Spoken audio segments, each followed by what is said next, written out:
Hello po mga friends and family sa mga nanonood ng mga videos ko. Salamat po sa lahat mga nag-subscribe sa akin sa YouTube. Thank you so much for all your support and thank you also for all the people who follow me in my Facebook account. Salamat po and to all the hindi pa nag-subscribe sa channel ko sa YouTube. Please subscribe po. Touch lang ang subscribe below para mapanood nyo yung mga new videos i-upload ko po. So, salamat sa mga nag-subscribe sa akin. Salamat po. So, today, I'm doing some cooking. I miss eating some of these vegetables they called sayuti or sayuti in Tagalog.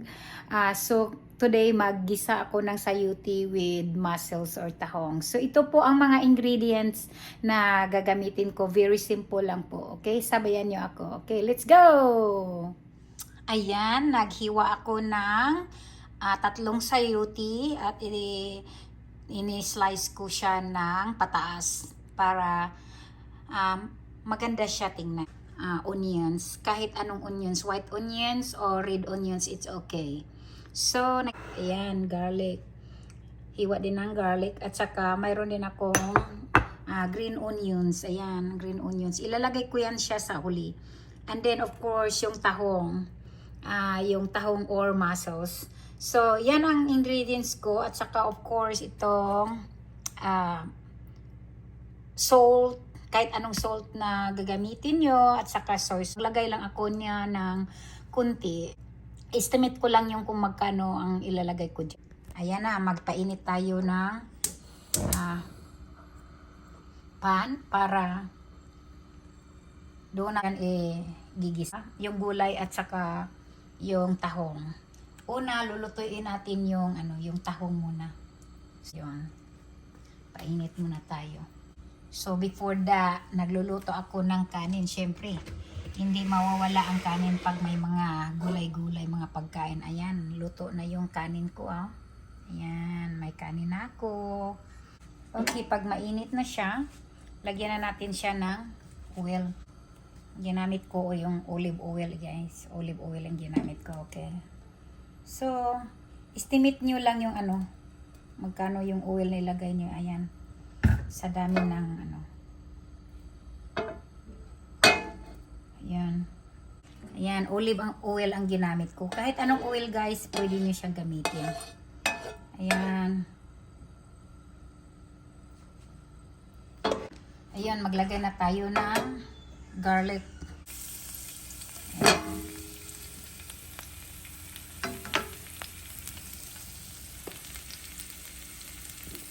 Ayan.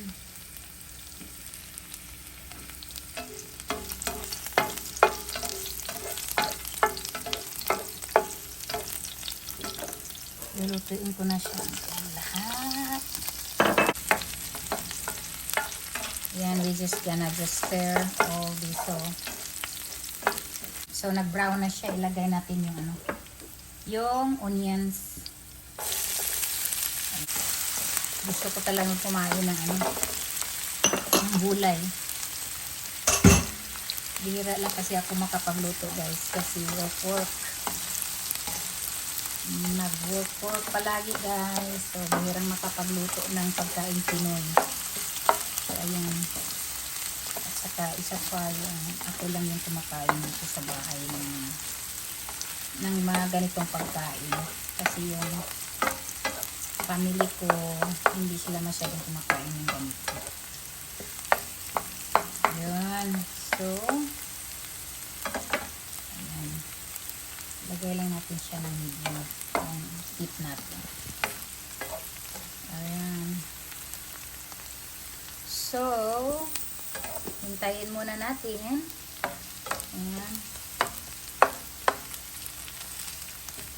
Ayan.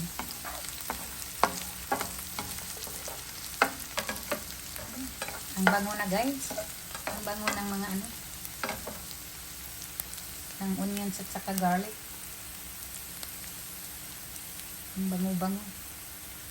Bango-bango na, guys. Okay, nag-brown na siya, guys. So, sabi kasi ng mga expert, kailangan daw ipa-brown yung mga onions at saka garlic para masarap ba. So, ayan, gagawin natin. Alam nyo na. O, yan. Lagay na natin yung tahong or mussels. Bisa natin ng ano. Ayan.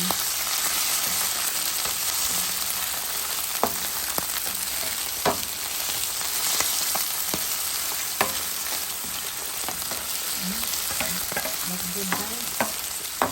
Ang bango talaga, guys. Mabango talaga pag maraming onion at saka garlic. Okay, guys. Takpan muna natin siya para medyo maluto-luto yon. And then, saka natin ilagay yung, yung sayuti. Okay? Ayan. Okay, guys. Buksan na natin at ilagay na natin yung sayuti natin. Okay? Ayan. So, masarap na. So, masarap na, guys. Ayan. Lagay na natin yung sayuti natin. Ayan.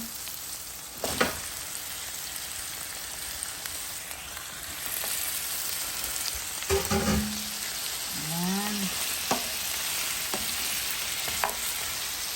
Lagay natin yung sayuti. At saka haluin. Haluin natin, guys.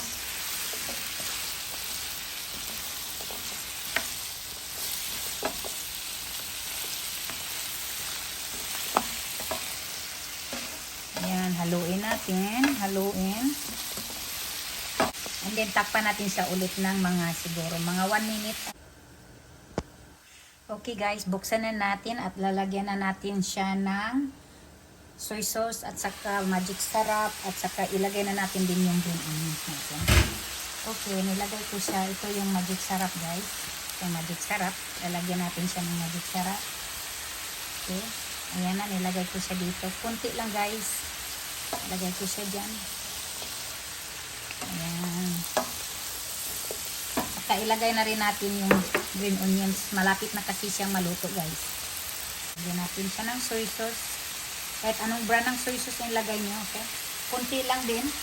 Estimate nyo lang na hindi siya maging maalat yung gulay natin, okay? Ayan.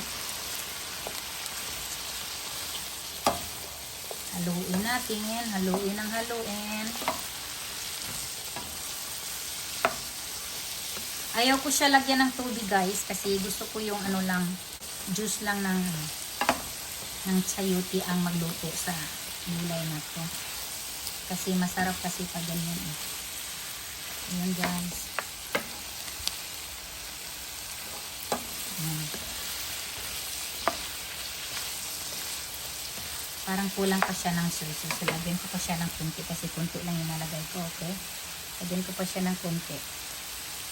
Ayan.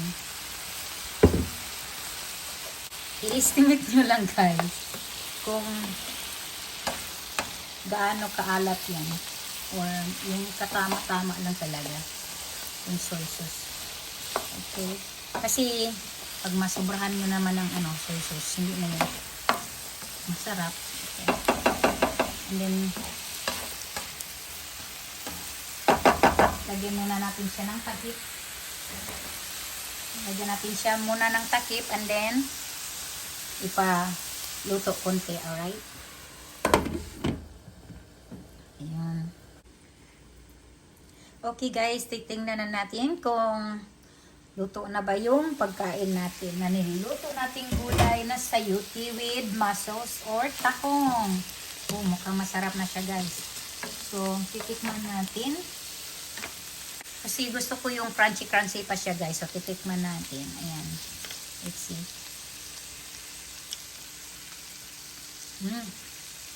Sarap na siya, guys.